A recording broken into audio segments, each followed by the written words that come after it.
구독, 좋아요 눌러주세요. 시청자 여러분 안녕하십니까? 비즈니스 투데이 고유경입니다. 6월 4일 목요일 오늘의 주요 뉴스 전해드립니다. 첫 소식입니다. 정부가 초유의 경제 위기에 대응해 단일 규모로는 역대 최대인 35조 원 규모의 3차 추가 경정 예산안을 편성하면서 나라 곳간에 경고음이 켜졌습니다. 정부는 3일 임시 국무회의를 열고 35조 3천억 원 규모의 3차 추경안을 의결했습니다. 이는 글로벌 금융위기 극복을 위해 편성한 2009년 추경을 훌쩍 뛰어넘는 역대 최대 규모로 한 해 3차례 추경을 편성한 건 1972년 이후 48년 만에 있는 일입니다. 나랏빚도 대폭 늘어 3차 추경을 감당하기 위한 적자 국채 발행은 23조 8천억 원에 이릅니다. 적자 국채 발행이 급증하면서 지난해 말 728조 8천억 원이던 국가 채무는 불과 6개월 사이에 840조 2천억 원으로 111조 4천억 원 늘어날 전망입니다. 현대자동차는 환경의 날을 맞아 방탄소년단과 함께하는 글로벌 수소 캠페인 디지털 영상을 공개했습니다. 이번에 공개하는 영상은 밀레니얼 세대들이 미래 에너지 수소에 더욱 친근하게 다가갈 수 있도록 방탄소년단과 함께 특별 제작됐으며 멤버들이 수소의 근원인 물을 활용해 수소의 의미를 전달하는 내용이 담겼습니다. 영상 속에서 멤버들은 수소의 근원인 작은 물 한 방울이 지속 가능한 미래를 만들 수 있다는 메시지로 수소와 함께 그려나갈 더 나은 미래에 대한 희망을 전했습니다. 현대차 관계자는 밀레니얼 세대에게 아직까지 낯선 수소를 쉽게 이해할 수 있도록 수소의 근원인 물을 활용해 이번 영상과 이벤트를 마련했다며 앞으로도 선한 에너지 수소를 알릴 수 있도록 방탄소년단과 다양한 활동을 이어나갈 것이라고 말했습니다. LG전자가 벨과 비디오트론 등 캐나다 이동통신사를 통해 실속형 스마트폰 2종을 출시했다고 밝혔습니다. 두 제품은 앞서 지난 5월 멕시코와 브라질 등 중남미 시장에 출시됐으며 LG전자는 2분기에 유럽과 아시아 지역 주요 국가에도 신제품 2종을 순차 출시할 계획입니다.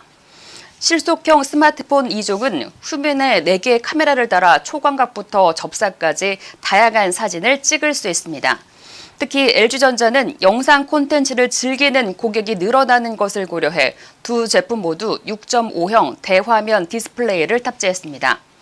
LG전자 관계자는 고객에게 꼭 필요한 기능과 가격 경쟁력을 갖춘 실속형 제품을 지속 출시해 고객 선택의 폭을 넓혀 나갈 것이라고 말했습니다.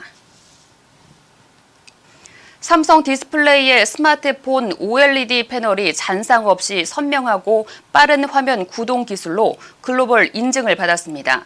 글로벌 인증 검사 전문 업체 SGS는 삼성 OLED와 기존 디스플레이의 끌림 평가를 진행한 결과 삼성 OLED의 끌림이 기존 디스플레이 대비 1.2배 우수하다고 평가했습니다.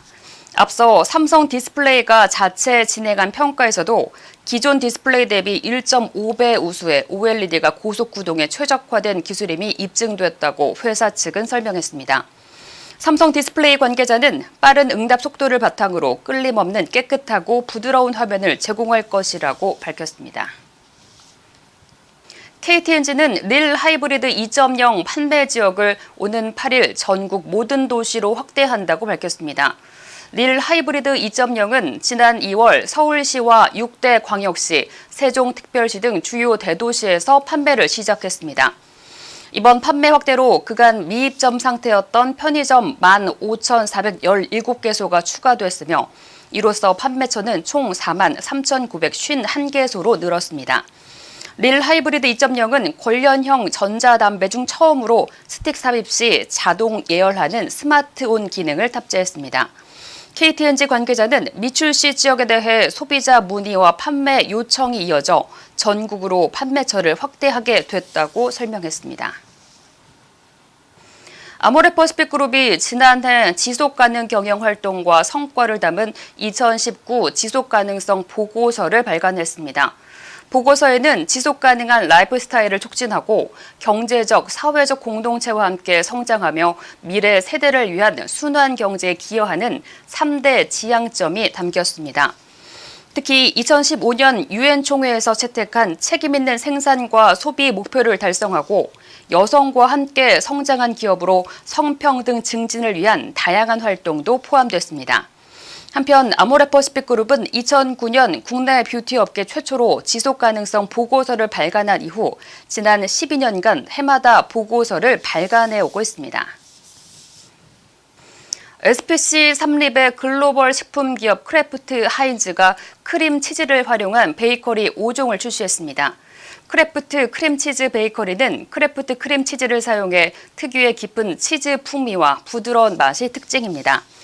SPC 삼립 담당자는 크래프트 하인즈의 대표 제품인 크림치즈를 원료로 한 베이커리 시리즈를 출시했다며 앞으로도 소비자들에게 다양한 경험을 선사할 수 있는 브랜드 협업 제품을 적극 개발할 것이라고 말했습니다.